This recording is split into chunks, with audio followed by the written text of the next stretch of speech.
ערב טוב ומבורך ברשות מוריי ורבותיי. ברשות כבוד הרב. Alors Rabotai, Shabbat, cette semaine on va lire Parashat Vaikra.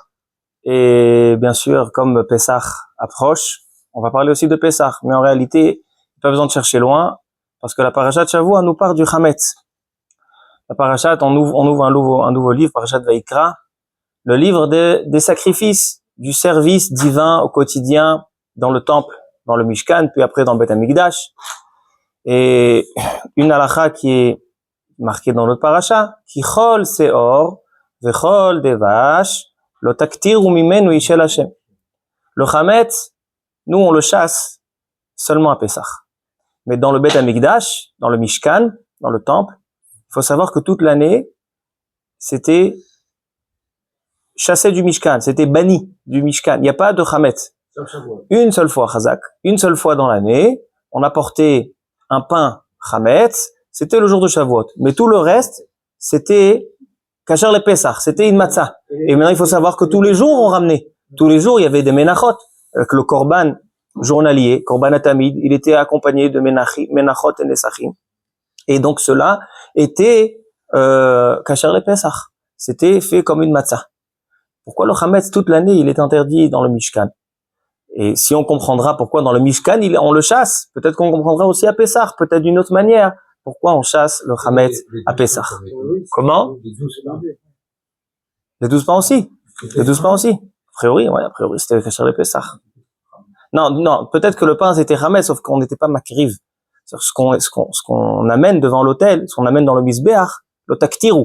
C'est un interdit de faire une akrava, de faire un sacrifice, de le monter. Et même le pain à Shavuot, c'était pas sur le misbéach. C'était une tnoufa. Le Kohen, il élevait. Ok? Alors donc, ça c'est la première question de ce soir. Comprendre pourquoi le lien entre Parashat Vaikra et le Chametz. Ça c'est première chose. Mais le ikar du shiur, l'essentiel de la chose qu'on veut se focaliser à travers le Rav Shimshon Raphaël Hirsch cette semaine, c'est la signification du sacrifice.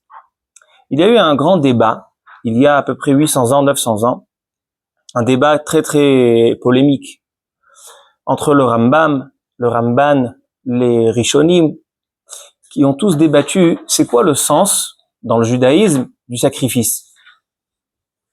On ramène un korban, on prend un animal, un petit agneau, un veau, on l'égorge, on va commencer à faire toutes sortes de manipulations, on va d'abord prendre le sang, on va le dans un réceptacle, après on va jeter le sang, après on prend la bête, on va la dépecer, on va l'enlever la peau, après on va la brûler, certains corbanotes on va les consommer, certains ils sont seulement pour Hachem, certains vont être brûlés. C'est quoi ce service divin qui a priori il est bizarre? A priori c'est très bizarre. C'est comme ça qu'on sert à Dieu, on prend des animaux et on les égorge. C'est quoi l'idée? Donc on débattu, c'est un débat très connu et aujourd'hui dans le Rav Hirsch, j'ai vu une nouvelle explication, une nouvelle compréhension passionnante. En tout cas, juste on va dire le Rambam. Le Rambam il dit une réponse qui ne suffit pas pour le Ramban. Le Rambam c'est insuffisant, il dit ce qu'il dit le Rambam. Le Rambam il dit qu'à l'époque l'idolâtrie c'était servir les animaux, etc., les agneaux, etc. Et donc pour pouvoir aller l'antithèse de pour déraciner ces croyances, ces fausses croyances. Alors donc c'est pour ça qu'on prend les sacrifices, on les tue. On prend leur Dieu et on les tue. Mais il dit le Ramban, il dit quoi? Tu veux me dire que la maison d'Hachem, la maison sainte, le Beth Amikdash, elle est salie par des sacrifices qui sont là seulement pour aller montrer aux idolâtres, vous avez tort, vous avez pas raison. C'est très étonnant. Tout ça c'est pour ça. Jusqu'à aujourd'hui, jusqu'à tout le temps du Beth Amikdash, des milliers d'années, des centaines d'années, c'est comme ça qu'ils faisaient les korbanot pour enlever la avodah zara. Très étonnant ce que dit le Rambam. On va pas rentrer dans le débat. Le Rambam il propose une autre explication. Il a le derech hasod. Et donc, on va laisser le Rav Hirsch, peut-être que c'est un pshat dans le Rambam, donc on va laisser cette explication pour tout à l'heure. Est-ce que le korban c'est peut-être donné à manger à Hachem? Ça serait a priori de la kfira, n'est-ce pas? A priori, c'est mécréance de dire je donne à manger à Hachem. Mais d'un autre côté, il est écrit lechem ishe. Dans Parashat Emor, il y a marqué plus que ça. Lechem Elohehem hem makrivim vehayu kodesh.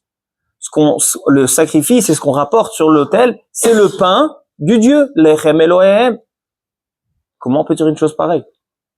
Si c'était pas marqué dans la Torah, on aurait dit nous-mêmes, on aurait dit qu'il y a un kofer, n'est-ce pas? Mais la Torah, elle le dit. Parashat est mort. Lechem Elohem, lechem Ishe dans la paracha. Isherech nichoach lachem. On a l'impression que, alors c'est quoi? Donner à manger. Qu'est-ce qu'on va dire? Le Ramban, il dit qu'en fait, quand je donne le sacrifice, c'est un remplacement. Je regarde le sacrifice, ah, c'était censé être moi qui étais là-bas en train qu'on m'égorge, et donc, il dit le Rav Hirsch, il dit quoi? On prend des animaux, des pauvres animaux, ils ont rien fait, et ils te remplacent. Et comment tu peux être remplacé par un animal? C'est-à-dire l'homme, il a fait une avéra, il a fait quelque chose qui est pas bien, il va être remplacé par un animal. Le thème des korbanot, c'est un thème qui est très sensible, très difficile à comprendre. Et je pense que Bezrat Hashem, ce soir, on va comprendre une belle havana, une belle compréhension sur le thème des korbanot. Ainsi, si on fait attention dans la paracha, vous allez voir dans Shabbat matin, c'est très long, c'est très élargi, très détaillé. On va voir une différence entre les korbanot. Il y a des korbanot qui sont faits avec, il y a du bétail, ça veut dire il y a avec un veau, il y a avec des moutons, et il y a avec du off, d'accord, un pigeon, le fils de la colombe. Ouais, Tor Obeniona. Pourquoi cette différence? Pourquoi des fois c'est comme ça? Pourquoi des fois c'est comme ça? Des fois on voit que c'est un mâle, un zachar. Des fois on voit que non, une nekeva, une femelle. Ma evdel. Pourquoi ces différences-là? Plus fort que ça. Dans tout ce qui est le bétail, vous allez voir qu'on respecte l'animal. On lui fait une shrita. Vous savez que la shrita, dans l'abattage rituel chez les juifs, il est fait avec akpada, on prend le couteau, on essaye de faire le moins possible de souffrance à l'animal. C'est pour ça qu'on fait attention que le couteau il soit chad vechalak, que la bête elle ne souffre pas et qu'elle ne meurt pas pour une autre raison que seulement par le couteau. Il faut pas qu'il y ait drassa, il faut pas qu'il y ait chalada, il faut pas qu'il y ait hagrama. Il court des halachot de shrita, on voit vraiment une prise en considération de l'animal, de tsar ba'alei chaim. Maintenant, on l'expliquera plus tard. En tout cas, dans le off, quand on prenait le off, le poulet, vous allez voir, a priori, ça paraît de la cruauté.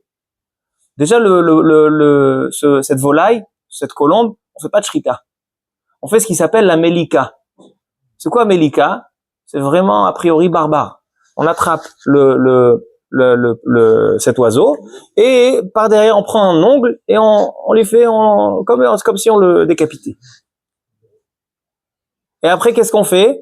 C'est pas comme dans les animaux, le bétail, où on fait un efchet, on enlève la peau, on fait un nitouach, on fait comme une opération. Là, dans le poulet, c'est veshissa. On doit complètement dépecer, arracher les ailes, etc. Et même après avec le sang, comment on se comporte avec le sang? Dans le bétail, comment on prend un keli charrette, on prend un récipient, on reçoit le sang, après le Kohen, il fait les hazaot ou la netina, ça dépend, chaque korban, il a ses critères. Mais dans le poulet, qu'est-ce qu'on fait? Dans cet oiseau, qu'est-ce qu'on fait? On prend l'oiseau directement, on peint le misbeach avec le sang, sur le kir à misbeach. C'est très étonnant. Pourquoi cette cruauté? C'est quoi qu'est-ce qui se cache derrière ces sacrifices? Top. Ainsi, on essaiera de comprendre quelle est la différence entre les 4 sortes de korbanot. Il y a Ola, Mincha, Khatat et Hacham, Shlamim. C'est quoi ces différents korbanot? D'accord? Ça, c'est donc la première question, la deuxième question sur la paracha. Troisième question sur la paracha Tashavua. On voit dans la paracha Tashavua, et aussi on le lit tous les matins, dans Ezehu Mekoman Shel Zevachim. C'est quoi Ezehu Mekoman Shel Zevachim?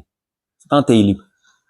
Dans cette Mishnah, un chapitre de Mishnah, on nous décrit exactement les korbanot, où ils étaient faits, chaque endroit. Ezehu Mekoman, où sont les lieux appropriés pour le service divin, le sacrifice. Alors on voit par exemple que les Kodesh Kodashim, d'accord, les sacrifices, les Kodesh Kodashim, c'est Ola, Khatat, Hacham, Shritatam Batzafon. La shrita, elle se faisait du côté nord du Misbeach. Après, il y a des critères, qu'est-ce qu'on fait avec le sang? Il faut le mettre des 4 coins du Misbeach, et donc il faut faire Shte Matanot, She'en Arba. Après, dans Kodashim Kalim, comme le Korban Shlamim, une autre sorte de Korban, qu'on va expliquer tout à l'heure. Alors là, non. Shritatam Bechol Makom Ba'azara. Tu peux faire la shrita de partout. Et dans le Korban Khatat, on voit que tu donnes sur les arba kranot, sur les 4 coins du misbeach, mais pas acheter matanot chayn arba. Tu donnes chaque endroit, tu fais pas deux et deux. Tu fais chaque endroit, on voit vraiment des halachot différents, toutes sortes d'halachot, toutes sortes de critères. Et donc, on le lit tous les ans. Et peut-être on pourrait le comprendre une fois pour toutes. C'est quoi tous ces détails? Top. Alors voici les questions de ce soir. D'accord? Dernière question. Dans la parashat Shavua, il va y avoir l'interdit de consommer les graisses interdites, le chelev, et le dam. On n'a pas le droit de consommer le sang. C'est ça qu'on fait, à chaque fois qu'on fait une shrita, on fait la meliha. On utilise le sel qui est là pour faire retirer le sang. On n'a pas le droit de consommer le sang. Et la question, elle est, pourquoi ça figure dans cette paracha? On a une paracha entière qui est consacrée pour la cacheroute, n'est-ce pas? On a une paracha entière, et dans Sefer Vaikra, qui est la paracha de Shemini, et dans le Sefer Devarim, on a des parachiotes qui nous parlent de la cacheroute. Qu'est-ce qui est permis, qu'est-ce qui est interdit, quelle sorte, quelle espèce. Et là-bas, c'est la place de dire l'interdit de chelev et de dam, de pas manger les graisses, de pas boire le sang. Pourquoi c'est dans cette paracha? Bon, alpi derech hapshat, parce que dans cette paracha, on parle de chelev et dam. Mais vous allez voir qu'il y a quelque chose qui se cache derrière. Tov. Dernière question. D'un côté, on voit l'interdiction du chametz. Il n'a pas le droit d'avoir de chametz dans le korban. Ainsi, on n'a pas le droit d'avoir du dvash, tout ce qui est sucré. Le miel, les dattes. Kichol, c'est or vechol dvash. Dvash, c'est tout ce qui est sucré, les fruits, etc. On n'a pas le droit d'avoir dans le Beth Amikdash, dans le korban. Par contre, il y a une chose qui est indispensable dans chaque korban, qui est le sel, le melach. Alcool, korbanecha, takriv, melach. Brit. Le melach, on voit, c'est un brit, c'est une alliance. Il y a beaucoup de quoi à dire sur cette alliance du sel. Al-Pi Chassidut, et Rachid déjà rapporte que c'est à la création, les eaux d'en haut, les eaux d'en bas. Mais moi, j'aimerais comprendre Al-Pi Pshuto. Le pshat. Pourquoi le melach il est si important? Pourquoi le seor, le devash, il est interdit? Le Pi Pshuto. Comment on peut comprendre cette paracha? Ok, alors on commence à expliquer le siyata d'Ishmaïa. Alors, qu'est-ce que c'est le korban? Nous dit le Rav Hirsch. Le korban, il n'est pas pour nourrir le Dieu. Le korban, il n'est pas pour être remplacé par un animal. Le korban, kishmo kenhu, comme son nom l'indique, c'est itkarvut el Hashem. C'est un rapprochement d'Hashem. Korban, je suis mitkareb. Qu'est-ce que ça signifie d'être proche d'Hashem? Une fois que vous avez posé la question, qu'est-ce que ça signifie d'être karov? Karov Hashem lechol koreav lechol asheri kiro. C'est quoi karov Hashem? C'est quoi kirov? David Amelech il dit va'ani kirvat Elohim litov. La proximité, être proche d'Hashem, ça me fait du bien. Qu'est-ce que ça veut dire? Dit le Rav Hirsch, une explication intéressante. Il dit kirvat Elohim, c'est pas une extase ou sentir je suis proche de Dieu, j'ai des étincelles dans les yeux. C'est quoi kirvat Elohim? Kirvat Elohim, c'est très simple. C'est lorsqu'un homme, lorsqu'il se lève le matin, tout ce qu'il a envie de faire, toutes les actions qu'il fait, tout son patrimoine, toute sa famille, toute sa vie, elle est orientée pour Hachem. Tout ce qu'il fait, c'est pour Hachem. On peut avoir deux personnes qui boivent le café le matin. Un, il boit le café parce que ça fait 60 ans qu'il le prend.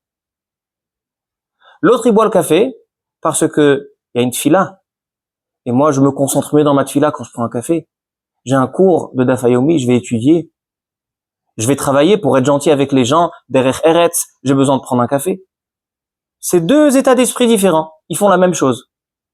Il dit celui qui oriente ses volontés, ses aspirations, ses facultés pour Hachem, c'est quelqu'un qui est Karov le-Elokim. Il est proche d'Hachem. C'est ça Kirvat Elokim. Kirvat Elokim, c'est une vie qui fonctionne autour d'Hachem. Pas une vie qui fonctionne autour de moi et de temps en temps je viens voir Hachem. Non.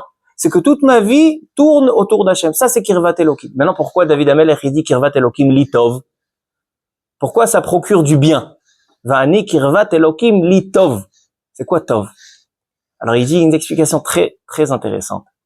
J'élargis un petit peu. C'est pas vraiment écrit là-bas, mais je pense que Oulaïzek Kavanato.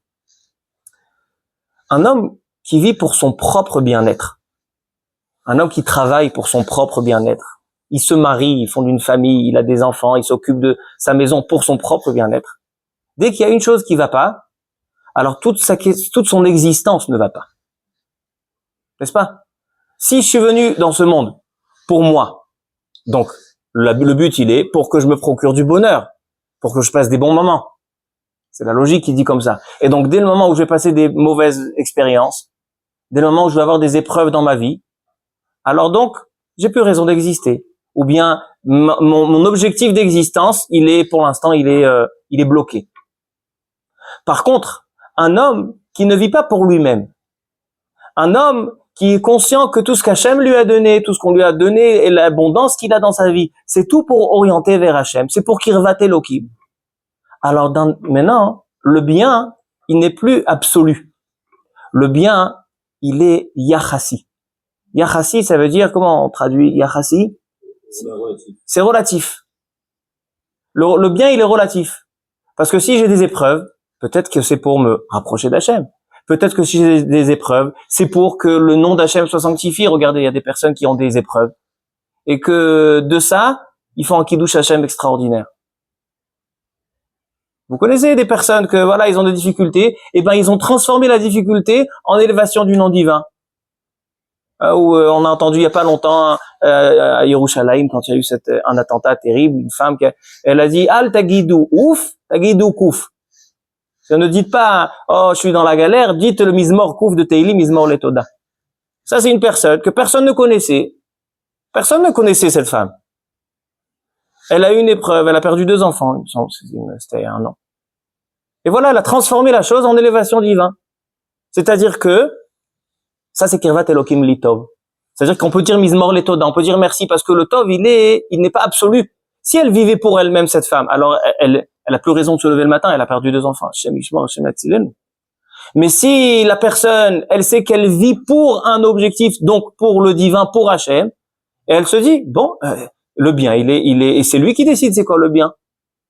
Si c'est comme ça que ça s'est passé, comme ça elle a décidé, c'est que c'est comme ça que je dois le servir. Donc je peux dire Mizmor Letoda. Que j'ai encore une seconde, encore un souffle pour pouvoir servir Hachem. Donc ça, c'est le concept de Korban. Le concept de Korban, c'est de s'approcher d'Hachem. Qu'est-ce que c'est s'approcher? D'orienter notre vie, que toute notre vie, elle n'est pas pour notre bien-être. Certes, Hachem, il veut qu'on soit bien. Hachem, il veut qu'on soit heureux. Mais pourquoi faire? Hachem, il nous donne des bons moments, Hachem, il donne des bonnes situations, des bonnes conditions pour que on oriente tout vers lui. On lui donne, on lui rend, on agrandit son nom, on respecte son nom dans le monde, on le fait connaître. Ça, c'est le but. Maintenant, pourquoi égorger des animaux? Il dit le Rav, il y a des idolâtries, il y a des croyances que lorsque le Dieu il est en colère, un homme il a fauté, et le Dieu il est en colère, donc il faut verser du sang. C'est pas ton sang, alors verse le sang d'un animal. Ça va calmer la colère. Parfois, vous voyez des tueurs, des meurtriers, quand ils veulent tuer quelqu'un, ils sont fous de rage. Et dès que le sang a coulé, ils se sont calmés. Il y en a qui pensent que c'est comme ça le divin. Il dit ça c'est Avodazara. Akadosh Baruch Hu ne calme pas sa colère lorsqu'on a versé du sang. Non, c'est pas du tout le sujet. Lorsqu'un homme, on a dit que le Rav Hirsch, tout le long des parachiotes sur la fabrication du Mishkan, les Kohanim, les habits des Kohanim, il dit que le Mishkan, ce sont des symboles. C'est-à-dire que le Mishkan, c'est un modèle du judaïsme. Le peuple juif est censé construire un Mishkan, contribuer pour construire un Mishkan, nommer des Kohanim. Les Kohanim, ce sont nos shlichim. On les nomme aussi en leur mettant les habits des Kohanim. S'ils n'ont pas les habits des Kohanim, ils sont considérés étrangers. On a expliqué ça dans la paracha de Tetzavé. Un Kohen sans ses habits, il est considéré zar, il est étranger, il n'est pas Kohen. Ce qui le rend Kohen, c'est lorsqu'on le nomme. Comment on nomme quelqu'un? On lui donne une fonction. Cette fonction, il a à travers les habits qu'il va porter. Donc en fait, le Mishkan, tout ce qui se passe, tout le service divin qui se passe dans le temple, ce sont des modèles, ce sont des symboles avec lesquels le peuple juif doit s'imprégner, apprendre comment on doit travailler Hachem. On a expliqué longuement que c'est même les matières, l'or, l'argent, le cuivre, bronze, les sortes de tissus. Il y a le lin, il y a la laine, les couleurs, le blanc, le bleu, le rouge, 2 sortes de rouge. On a expliqué ça longuement, on va pas répéter. que toutes ces choses-là, c'est des indications que l'homme doit s'élever, l'homme doit consacrer sa vie pour élever le nom divin. Ça, c'est ce qu'on a expliqué. Alors maintenant, c'est ce qu'Hachem il veut. Quand on prend un animal et on vient le consacrer, pourquoi on a choisi seulement des animaux comme ça? Le veau, le mouton et pourquoi on a choisi ces animaux? Pourquoi on prend pas un lion, une girafe? Pourquoi on prend ces sortes d'animaux? Pourquoi les corbanotes, c'est seulement ces sortes d'animaux, les chayot et orot et les behemoth et orot? Pourquoi? Il dit parce que, il le ravirche. Ces animaux-là, ce sont les animaux qui sont domestiques. C'est des animaux que l'homme arrive à vivre avec eux. Il se sert d'eux. Et donc, si on comprend que le Beth Amikdash, le Mishkan, le temple, il sert de modèle pour l'homme, donc le sacrifice qui doit être apporté, ça doit être un sacrifice que l'homme côtoie, que l'homme se sent proche de lui, qui comprend la nature, il comprend ce qui se passe dans cet animal. C'est seulement comme ça qu'il va pouvoir s'imprégner des symboles qu'il a à lui délivrer. Alors qu'est-ce qui se passe? Quand un homme, il montre à Hachem, moi je veux me consacrer à toi, c'est-à-dire je veux prendre toute ma vie, tout ce que j'ai dans ma famille, ma parnassa, tout ce que j'ai, et j'ai envie de m'en servir pour faire Kiddush Hachem, je veux m'en servir pour écouter ce que tu as à me dire. Alors ça c'est symbolisé, le symbole il est tiré de ce korban. C'est ça le but du korban. Je prends un animal, je le sacrifie dans l'autel parce que c'est le symbole, il m'indique qu'est-ce que je veux faire dans ma vie. Quand je prends un korban, et on va voir que toutes les étapes du korban, la shrita, kabbalat adam, on reçoit le sang, la zrika, le hefshet, le nituach, la haktara, tout ce qui se passe, toutes les étapes d'un korban, c'est quelque chose qu'on doit tirer un enseignement. Le Rav Hirsch, il a tout un mahamar sur la tfilat Shmona Esrei, sur la prière de la Hamida, dans un livre qui s'appelle Yeshurun. Et là-bas, il explique qu'un homme dans la prière, il doit comprendre exactement, étant donné que la tfila, keneged tmidim tiknu, la tfila, elle vient remplacer les sacrifices du Beth Amikdash. Donc un homme, quand il fait la tfila, il doit comprendre qu'est-ce qui se passait dans le Beth Amikdash, c'est quoi les étapes, comment on fait un korban, et le sens profond du korban qui est consacrer sa vie pour Hachem. Ça, c'est donc l'explication première du sens du korban. Bien. Maintenant, si c'est ça, comment comprendre ce que dit la parashat est mort? Lechem Elohehem em makrivim, c'est le pain de leur Dieu. Si c'est ça, non. Le korban, il est seulement pour nous qu'on veut s'approcher d'Hachem. On veut consacrer, on veut que notre vie tourne autour du divin. Mais Hachem ne se nourrit pas du korban. Alors c'est quoi Lechem Elohehem? Il dit une explication magnifique. Il dit quelque chose de très intéressant. Le misbeach, vous savez, il y a deux misbeach. Il y a l'autel, il y a le misbeach qui est dans le Hechal, dans le Mishkan, qui s'appelle Misbeach HaKetoret, Misbeach HaZahav. Et il y a le Misbeach HaChitzon, qui est dans la cour, dans le Chatzer. Tous les sacrifices se faisaient dans le Misbeach HaChitzon. Maintenant, sur ce Misbeach HaChitzon, il y avait une flamme constante. Constante. À tel point que dans Torah de Kohanim, un Midrash, il est écrit là-bas, que depuis Moshe Rabbeinu, quand il a allumé la flamme, il y a un feu déjà d'en haut qui est descendu, la flamme ne s'est jamais éteinte jusqu'au Beth Amikdash, jusqu'à qu'on a démonté le Mishkan, jusqu'à la fin de l'histoire du Mishkan. Et après Shlomo HaMelech au premier temple, la flamme n'a pas cessé depuis qu'elle est descendue du ciel jusqu'à l'époque de Ménaché, où Am Israël est tombé dans la faute, où c'était le début de la destruction du temple. La flamme qui est sur ce Misbeach, c'est une flamme céleste. Mais malgré tout, nous, les Kohanim, doivent alimenter cette flamme. C'est pour ça qu'on lit dans Ezeu Mekoman, dans Abaye, Avam Esader, Seder Ama'aracha, et on parle là-bas de Gezire Etzim. Du bois, on coupait du bois. Qu'est-ce qu'on faisait avec ce bois? On a alimenté la flamme. Maintenant, pourquoi il y a besoin d'alimenter la flamme si la flamme, elle est céleste? Il dit la Gemara dans Masechet Yoma, Afalpi she'esh min hashamayim, malgré que c'est un feu céleste, divin, d'en haut, tsarich lavoga min hahediot. Il faut que cette flamme soit aussi alimentée par les humains, par le peuple juif. Pourquoi? Explique le Rav Hirsch l'idée qui se cache derrière.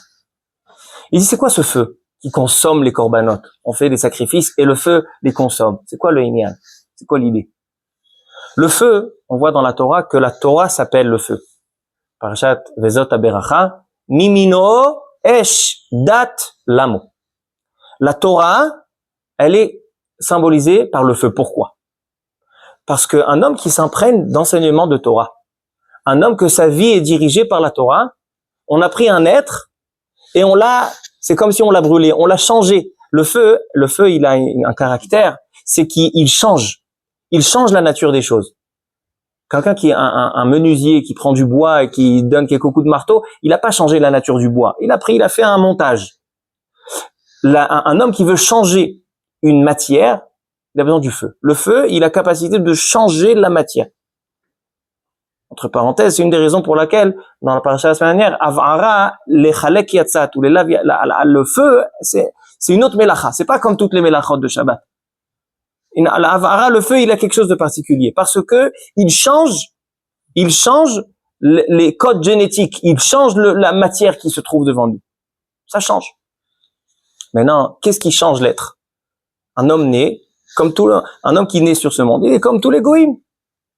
Qu'est-ce qui rend l'homme particulier, divin? Qu'est-ce qui va lui faire changer sa nature? Il faut quelque chose qui est comme le feu. C'est pour ça que la Torah, elle est symbolisée par le feu. Et donc, le symbole du korban qui est comment s'approcher d'Hachem. Alors, il y a deux étapes. Tout d'abord, on fait la shrita et ensuite on le brûle. C'est quoi la shrita? Shrita, ça veut dire on cesse de vivre pour nous-mêmes. Quand on cesse de vivre pour nous-mêmes et on prend le sang, que le sang c'est la vitalité, Adam ou Nefesh, et on la jette sur le misbéach, ça montre qu'on prend notre vitalité, on cesse de vivre pour nous-mêmes, et à présent on décide de vivre pour Hachem. Et là, qu'est-ce qui se passe? On peut arriver à la deuxième étape, c'est qu'on reçoit la Torah, et avec la Torah, on change notre physique, on change le code génétique, et on devient divin. C'est ça le feu qui se trouve sur le misbéach. Maintenant, dit le Rav Hirsch, ce feu-là, il doit être céleste, et il doit être aussi alimenté par les Juifs, par Am Israël. C'est quoi le Inyan? Kadosh Baruch Hu exige que la Torah soit appliquée. Au mont Sinaï, il y a eu aussi du feu. Et le feu qui se trouvait au mont Sinaï continue à brûler à travers ce misbéach. Vous savez que tout le misbéach, tout le Mishkan, c'est une suite du Madar Sinaï, comme ça dit le Ramban. Et donc ce feu continue à brûler. Et c'est quoi le sens de ce feu? C'est cette Torah-là. Maintenant, explique le Rav. C'est pas seulement Hachem qui veut que la Torah soit appliquée pour pouvoir accomplir le projet divin. C'est une exigence que Am Israël aussi se fait. On s'exige nous-mêmes que notre mode de vie soit qu'à travers la Torah. Et c'est comme ça qu'on va pouvoir devenir divin. Il n'y a pas d'autre moyen. Il n'y a pas de divin sans Torah. C'est quoi le Ikar du Mishkan? C'est quoi l'essentiel du Mishkan? Le Mishkan, on a commencé par le Aaron. Le Aaron, qu'est-ce qu'il contient? La Torah. La maison d'Hachem, la résidence d'Hachem, c'est la Torah. Alors il explique, c'est quoi la Shrina? C'est quoi Sharat HaShrina? C'est quoi ce feu qui descend et qui est alimenté? Il dit parce que quand un homme consacre sa vie à la Torah, consacre sa vie à Hachem à travers la Torah, qu'est-ce qu'il fait? Il fait qu'en fait le divin se dévoile à travers lui. Ça, c'est donc le pain d'Hachem. Lechem Elohehem. C'est quoi Hachem, il mange le pain? Qu'est-ce que ça veut dire Hachem, il mange le pain? Lorsque je donne à Hachem quelque chose physique, que maintenant il vit pour le divin, je suis en train de faire quoi? Faire descendre Hachem sur ce monde. C'est ça, Ashra'at Ashrina. La Shrina, elle veut résider Batartonim, dans le monde bas. Ça veut dire qu'à travers des êtres humains qui ont décidé que leur vie n'est pas pour eux-mêmes, ils ont cessé de vivre pour eux-mêmes. Ils ont fait une shrita. Et ils ont pris ce sang qui est la vitalité, ils le mettent sur le misbéach. Montrer à Hachem, je veux vivre pour toi. J'ai pas de raison de vivre pour moi-même. Je veux vivre pour toi. À travers la Torah. Alors qu'est-ce qui se passe? Am Israël est en train d'alimenter la flamme. Et Hachem, cette flamme-là, brûle à travers ce korban, à travers ce que l'homme apporte. C'est comme ça que Hachem réside dans ce monde. C'est ça la Ashra'at Ashrina. Lorsqu'il y a l'echamiché, reach nichoach l'Hachem, Hachem est content. Lorsqu'on lui donne du pain, ça veut dire quoi? C'est que lorsque le juif montre à Hachem, je veux vivre pour toi, et donc à travers nous, ici dans ce bas monde, on fait résider Hachem à travers notre comportement, à travers notre vie, à travers notre projet. Ça, c'est l'echamiché l'Hachem. C'est-à-dire que le korban, cette volonté de s'approcher de Kirva, elle génère une Ashrat Shrina. Elle génère une descente d'Hachem dans ce monde bas à travers nous. Et c'est ça le Lechem Elohim, le pain d'Hachem.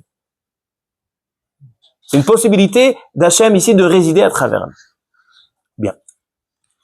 Alors maintenant on a compris, on a répondu à plusieurs questions. On a répondu c'est quoi le principe des korbanot.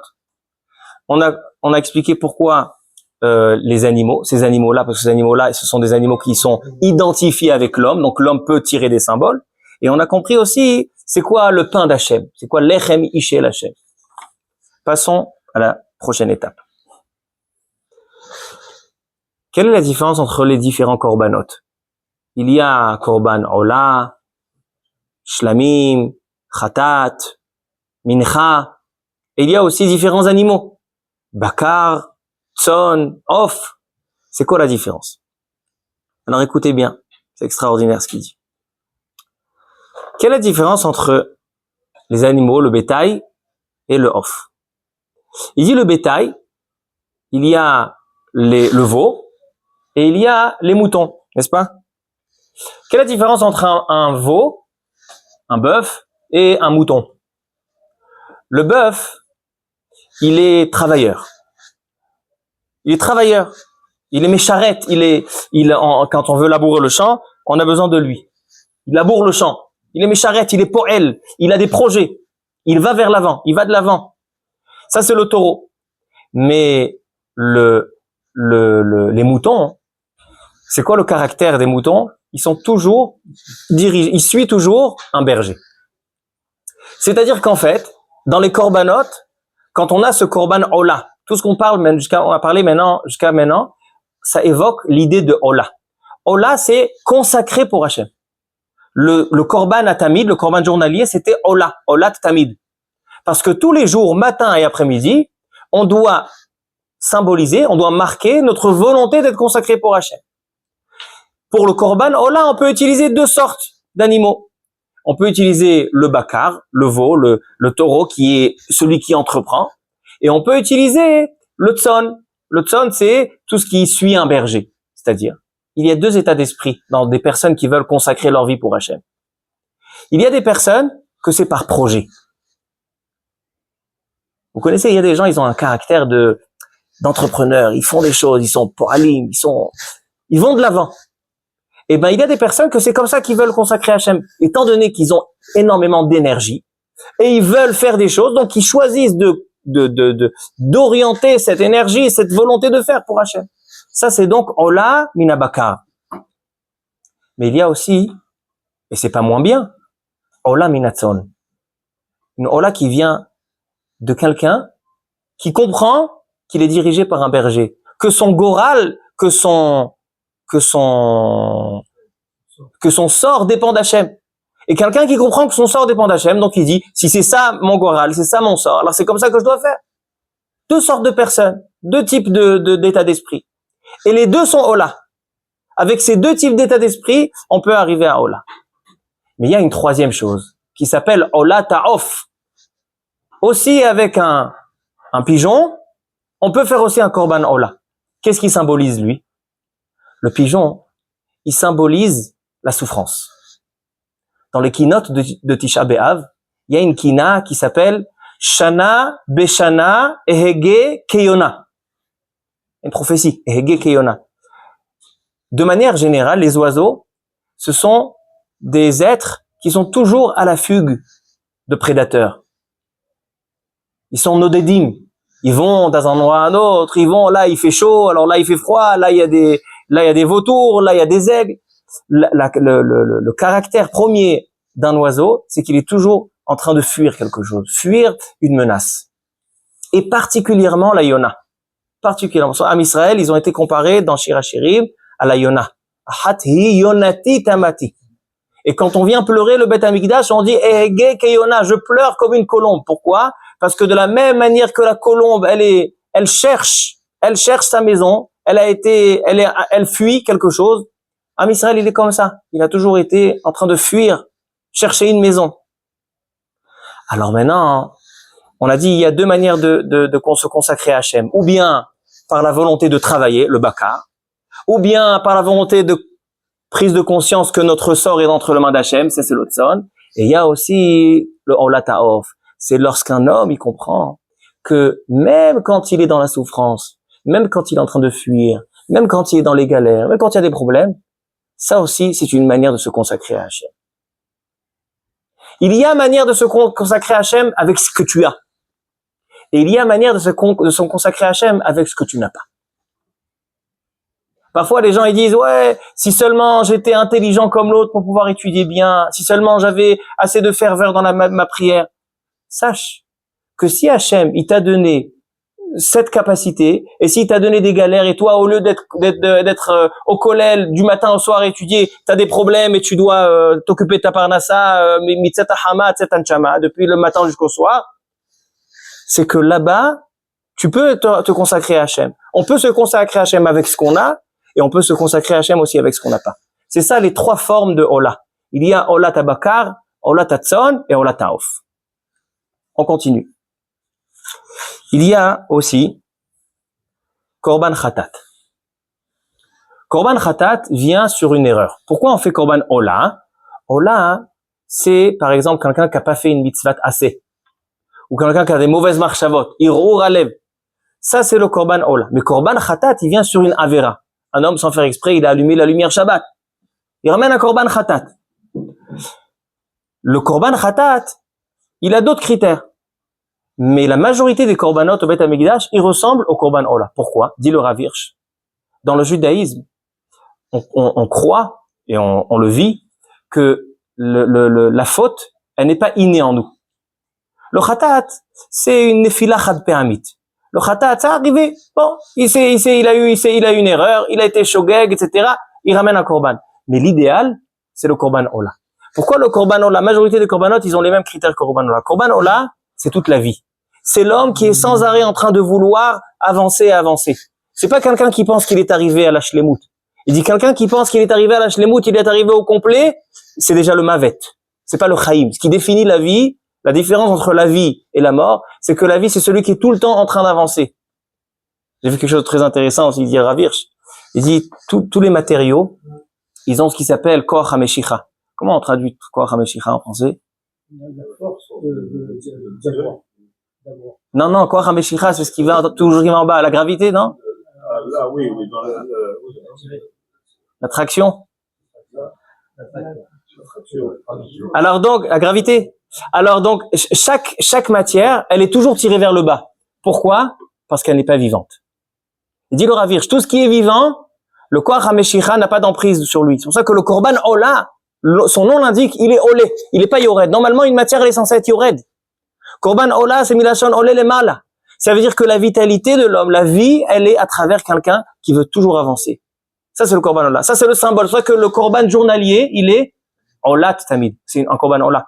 C'est pour ça que le misbeach hachitzon, on faisait toutes les korbanot sur le misbeach hachitzon. Comment il s'appelle? Misbeach haola. Parce que c'est ça, le judaïsme est symbolisé par la ola. Toujours la volonté de se consacrer encore et encore pour Hachem. D'accord, donc ça, c'est korban khatat. Korban ola, korban khatat. C'est quoi mincha? Donc on l'a dit. Ola, c'est quand on veut avancer, aller de l'avant. Khatat, c'est réparer des choses en arrière. C'est quoi mincha? Mincha, c'est lorsqu'un homme veut, en général, ça vient pour une toda, c'est quand un homme prend son patrimoine, le mincha c'était fait de solette, c'est de la farine, c'était de la parnassa, et donc il offre à Hachem. Pour montrer que non seulement Hachem, moi, je souhaite me consacrer à toi, moi, ma force, mes volontés, mes actions, mais aussi je souhaite consacrer ce que tu m'as donné. La richesse que tu m'as donnée, la parnassa que tu m'as donnée, ça aussi je veux te donner. Ça aussi, ça c'est le concept de menachot. Et les 5 formes de menachot, il y a 5 sortes de menachot. Il y a une mincha qui est frite. Il y en a qui sont dans le four, ma'afetanour. Il y a marechet. C'est quoi tout ça? Il dit c'est prendre la farine. Aujourd'hui, la farine, elle est vécue de plusieurs manières. Il y en a qui prennent la farine et ils mangent le pain, le machet sarir. Il y en a, ils ont besoin que la farine elle soit frite. Il y en a, ils ont besoin des gâteaux. Ça, c'est différentes manières de vivre. Il y en a qui vivent dans le kiff, il y en a qui vivent dans ce qu'il faut. Pourquoi on prend toutes les sortes de menachot pour montrer à Hachem de toutes les manières où l'homme souhaite vivre, il le consacre à Hachem. Bien. Ça, c'est donc la mincha. Et on termine avec Korban Shlamim. Korban Shlamim, il est très particulier. Malgré que le service au Beth Amikdash est symbolisé par la Ola, la volonté toujours d'avancer, le Shlamim, il évoque une certaine Shlemut, une certaine, un certain sentiment d'un homme qui est complet. Pas dans la Avodat Hashem, parce que la Avodat Hashem, on a dit, ce qui symbolise c'est la Ola toujours avancée, mais la Shlemut, ça veut dire il est arrivé à un stade de profit, un stade de bonheur. C'est pour ça que le Korban Pessah, la sortie d'Égypte, où elle va être annoncée Rosh Chodesh Nissan, à Chodesh Hazel Achem, qu'est-ce qu'on va annoncer? Comment vous allez sortir d'Égypte?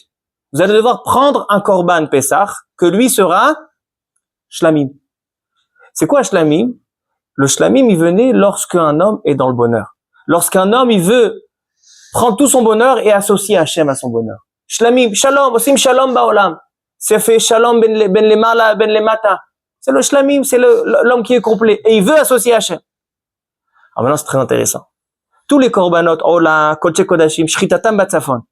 Mais le Shlamim, Shritatam Bechol Makom Ba'azara. Ma'evdel. Pourquoi Ola, Khatat, Hacham, tout ça c'est des Kodesh Kodashim, il faut les faire du côté nord du Mizbeach. Et Shlamim, ça se fait de partout. Et là, on va rentrer dans les directions et les différentes positions dans le Mishkan. Qu'est-ce qu'on avait dans le Beth Amikdash? Ici, on a le côté Ma'aravi. Qu'est-ce qu'il y a derrière le côté là? Donc, il y a Est, Ouest, Nord et Sud. À l'Est du Beth Amikdash, il y avait le Mizbeach HaOla. C'est là que se faisaient les korbanot. À l'Ouest, le Ma'arav, il y a le Kodesh HaKodashim, le Aron Abrit, l'endroit où il y a la Torah.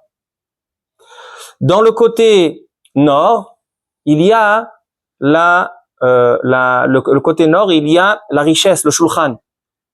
Et le côté sud, il y a la menorah. 4 éléments. Vous allez voir, c'est Matok Midvash, Bebet, Nifla, Beoter, ce qu'il dit. Il dit, il y a donc les 4 sens, les quatre coins du Beth Amikdash. On a en haut, c'est le Aron Abrit, dans l'ouest. On a dans le Mizrach, le Mizbeach HaOla, l'endroit du service. On a la menorah symbolise la lumière de la Torah, et on a le shulchan qui symbolise la richesse. Et quand on fait des korbanot, alors il y a des sens. Il y a des choses qu'on doit faire batsafon. Après, avec le dam, le sang, on va faire dans les 4 coins. C'est quoi l'idée? Il dit d'avoir un iflam. Il dit quand un homme, il fait le service d'Hachem. Quand un homme, il fait le service d'Hachem. Tout d'abord, quand on veut se consacrer à Hachem, on doit prendre tout ce qu'Hachem, le matériel. Quand un bébé est né, qu'est-ce qu'on lui fait? Première chose, on lui fait la brit mila. C'est on prend quelque chose de physique, quelque chose qu'Hachem lui donne de physique, et on montre qu'on est machni à auto. C'est-à-dire qu'on essaye de donner à l'homme la possibilité de dominer les chushim, dominer le corps, tout ce qui est corporel, les te'avot. C'est pour ça que les Kodesh Kodashim qui symbolisent donner tout à Hachem, on commence batsafon. Batsafon, qu'est-ce qu'il y a? Batsafon, il y a le shulchan. C'est-à-dire que la parnassa qui est donnée à l'homme, le physique qui est donné à l'homme, c'est la source où un homme peut tomber. Pourquoi un homme, quand il naît, un bébé, quand il naît, il a le Yetzer Hara? Pourquoi il a que le Yetzer Hara? Parce que lui, il ne connaît seulement que le physique. Tout ce qui est gashmi. Donc, il est attiré par ça. Mais lorsqu'on va lui faire la Brit Mila, on lui donne la possibilité de se détacher de ce mode de vie et donc de pouvoir se consacrer à des choses plus élevées. C'est pour ça que le Ola, Kodesh Kodashim, Shritatam Batsafon, ils sont du côté nord. Le côté nord symbolise le shulchan, la richesse, l'abondance, le physique. Par contre, les shlamim, il n'y a pas besoin. Parce que les shlamim, c'est lorsque l'homme, il vient et il dit à Hachem, j'ai de l'abondance et tout ça, c'est pour toi. Donc, Shritatam Bechol Makom Ba'azara. Quand il s'agit du Derech Be'avodat Hachem, quand je viens me détacher, venir vers toi, donc j'ai besoin de faire la Shrita à Batsafon. Mais quand c'est shlamim, où je suis déjà atteint l'objectif de tout consacrer à Hachem, ça je fais Bechol Makom Ba'azara. Maintenant, c'est quoi les 4 dons? On donne le sang des 4 coins. C'est quoi le lien? Il dit, c'est ça l'idée. L'idée, elle est prendre le Aron Abrit. Aron Abrit, c'est la sagesse de la Torah. Qu'est-ce qu'on doit faire avec la sagesse de la Torah? On doit la faire passer à la menorah, qui va éclairer de cette lumière, à une nation. La nation de la Torah, elle est symbolisée par la menorah. La menorah, qu'est-ce qu'on dit? La mnatzer ben ginot mizmor shir, la da'at ba'aretz darkecha. un peuple que sa vie, elle est autour de la Torah, c'est Am Israël. C'est ça le mizmor de la Menorah. La Menorah, c'est la lumière de la Torah qui éclaire la vie. C'est pour ça que la Menorah, elle est en forme d'arbre. Elle éclaire la vie. Maintenant, après que, dès qu'on a une nation qui est autour de la Torah, ensuite on a le Shefa. Après, côté de ça, il y a le Shulchan. Kadosh Baruch Hu, il donne le Shefa. Vous êtes une nation autour de la Torah, je vous donne le Shefa. Je vous donne le Shulchan, le Lechem Apanim, je vous donne tout ce qu'il y a à manger. Et tout cela, tout ce qu'Hachem nous donne, on doit le consacrer dans le Misbeach. D'accord? Donc en fait, ces 4 coins, ce sont 4 étapes. On commence par le Aaron Abrit, qui est la Torah. Deuxième étape, on a une nation qui vit autour de la Torah, c'est la Menorah. Elle est éclairée à la lumière de la Menorah. Ensuite, elle reçoit une abondance. Am Israël reçoit une richesse. Et avec tout cela, qu'est-ce qu'on fait? On va au Misbeach. On consacre tout ça vers Hachem. Ça, c'est donc les 4 étapes. C'est pour ça qu'on donne les Arba Matanot. Il explique pourquoi j'étais Matanot, on va pas rentrer dans ça. En tout cas, il dit, c'est ça aussi les Arba Parashiot de Tfilin. Dans les Tfilin, on a Arba Parashiot. On a 4 Parashiot. On a Kadesh, Vehaya, Shema, Vehaya. Ce sont les 4 choses qui sont, on a dit que c'est les symboles. Le Mishkan, c'est un symbole pour nous. Comment on le vit tous les jours? On le vit à travers les 4 Parashiot. Kadesh Likol Bechor, c'est une nation qui est consacrée à la Kedusha. Ça, c'est la Menorah. La deuxième chose, c'est Vehaya qui est Viacha. C'est l'abondance. Quand on va en Eretz Israël, on a l'abondance. Shema Israël, c'est la Torah elle-même. Écoute mon message. Vehaya im Shamoa, c'est le Misbeach. C'est là que je prends tout ça. Hachem m'a donné la Torah. Hachem m'a donné l'abondance et je le consacre pour Hachem. Ça, c'est Tfilin Shel Yad. C'est Tfilin Shel Rosh. C'est que le juif, à tout moment, il doit porter ces 4 parachiotes, ces 4 états d'esprit. Hachem, nous a donné une Torah. Hachem nous a donné une possibilité d'avoir une nation qui est éclairée par la Torah. Hachem donne de l'abondance. Tout ce qu'il nous reste à faire, 4e étape, c'est le consacrer pour Hachem. Donc voilà. Donc voyons si on a répondu à toutes les questions. Ah, il nous reste le Chametz. Le Chametz, c'est quoi le lien du Chametz? Pourquoi à Pessah on n'a pas le droit de manger du Chametz? Am Israël, ils ont eu leur indépendance à Pessah. L'indépendance, elle vient à Pessah. Maintenant, Hachem, il donne la richesse à l'homme, l'indépendance à l'homme. Qu'est-ce qu'il lui reste à faire? À le consacrer pour Hachem. C'est ce qu'on a expliqué dans le Shiur. Mais le Chametz, c'est donner une indépendance à l'homme, parce que la différence entre un pain d'un homme indépendant et le pain d'un homme qui est pas indépendant, c'est le Chametz et la matzah. Celui qui est indépendant, il met la farine, il met l'eau, il attend. Il a tout son temps. Il va voir les Chadashot, il va voir les nouvelles. Après, il revient à la pâte, il est enfourné. Mais celui qui a pas son temps, celui qui travaille chez quelqu'un, il est esclave. Alors qu'est-ce qu'il doit faire? Il met la farine, l'eau, il met dans le four, il mange, il s'en va. Il n'a pas le temps de rester et s'installer. La différence entre la matzah et le Chametz, c'est l'indépendance. Est-ce que l'homme a de l'indépendance ou pas de l'indépendance? Maintenant, dans le Mishkan, qui symbolise donner toute notre vie pour Hachem, on n'a pas le droit de donner un piège à l'homme. Le Chametz est interdit, il est banni. Il n'y a pas de Chametz. Il n'y a pas de dvash. Le dvash, la douceur, c'est, quelle est la différence entre un homme qui mange une salade de concombre ou qui mange des raisins, etc. Ceux qui mangent des fruits sucrés, etc., c'est des surplus. C'est pas le strict minimum. Donc, en fait, le Seor, le Chametz et le dvash symbolisent l'indépendance de l'homme. Donc, cette indépendance, elle doit être cadrée. Il y a seulement un jour dans l'année où on ramène le Chametz et on ramène les choses sucrées. Shavuot. Shavuot, le jour du don de la Torah, où tu comprends que tout ce qu'Hachem t'a donné, c'est pour la Torah. Alors là, tu peux emmener du Chametz, à Kol Beseder. La dépendance, elle est bien dirigée, elle est bien cadrée. Ainsi, qu'est-ce qu'on ramène? Les Bikurim. On ramène les premières figues et les premières dates. Là, on ramène du sucré. Pourquoi? Parce que lorsque ça vient par un sentiment de Shavuot, un sentiment de don de la Torah, là, l'indépendance, elle est cadrée. Mais toute l'année, l'indépendance, elle est dangereuse. Il faut faire attention de bien cadrer l'indépendance. Mais le mélar, c'est quoi le mélar? Pourquoi dans chaque chose, il faut du mélar, il faut du sel? Le sel, c'est ce qui... Le sel, il a un caractère particulier, c'est que vous prenez du sel, vous mettez sur de la terre, elle pousse, elle fait pas pousser. Vous voulez rendre stérile un champ, mettez du sel. Le sel, il conserve. Il est conservateur. C'est-à-dire, Hachem, il dit, vous vous consacrez pour moi, vous voulez monter, faites attention de ne pas tomber. Conservez les choses. Chaque korban qui symbolise un avancement, il symbolise une étape, il doit être toujours accompagné par du sel. Le chametz, c'est le dvash, interdit. C'est une indépendance qui est peut-être dangereuse, elle est mal cadrée. Mais le melach, il est indispensable. Le melach, le sel, il est conservé chaque étape. On avance dans la voie d'Hachem, il faut le conserver. Et ça, c'est avec le melach. Alors voilà, donc répondons aux questions. On a posé la question, pourquoi le chametz, il est interdit? On a expliqué, le chametz, c'est l'indépendance qui est mal cadrée. Pourquoi le melach? Pourquoi le sel? Parce que c'est ce qui nous permet de conserver notre avancement dans la voie d'Hachem. Quel est le sens des korbanot? Rapprocher veut dire vivre dans un mode de vie autour d'Hachem Et c'est ça, ça nous procure du bien, parce que Ani Kirvat Elokim Litov, lorsqu'un homme, il ne vit pas pour lui-même, il vit pour Hachem, alors il comprend que même les épreuves, ils sont pour le bien, parce que c'est pour accomplir la volonté d'Hachem. Même dans les corbanotes, il y a des corbanotes qui sont de se consacrer à Hachem avec ce qu'on a, comme le veau, comme le mouton. Mais il y a des corbanotes qui sont s'approcher d'Hachem, se consacrer à Hachem avec ce qu'on n'a pas, comme le off. C'est ça que le off, on le dépeçait, on se comportait de manière cruelle. Pourquoi? Parce que ça vient évoquer l'homme qui est dépecé et l'homme qui a des souffrances. Eh ben, ça c'est ta manière de korban. C'est comme ça que tu te sacrifies, que tu te consacres à Hachem. On a posé la question, la différence entre les trois sortes. On a expliqué le bakar, le tson, le off. Pourquoi il y a certains c'est des mâles, certains c'est des nekavot. On expliquera une prochaine fois. Et on a expliqué aussi les quatre coins du Beth Amikdash, les positions, pourquoi il y a des choses qui doivent se faire batzafon, il y a des choses qui doivent faire bechol makom ma'azara. On a expliqué que les quatre coins, ils viennent évoquer les quatre étapes. En haut, on a le Aaron Abrit, la Torah. À côté, on a la Menorah qui est éclairer une nation avec une Torah. De l'autre côté, on a le Shulchan, c'est l'abondance de cette nation. Am Israël, un peuple riche, un peuple qui se développe à travers la Torah. Et on a, dans le quatrième coin, c'est consacrer tout ça dans le Mizbeach et tout rapporter et consacrer à Hachem, que ce soit pas pour notre bonheur personnel, mais notre bonheur, il est là pour réaliser le projet divin dans ce monde. Baruch Adonai Le'olam. Amen ve amen.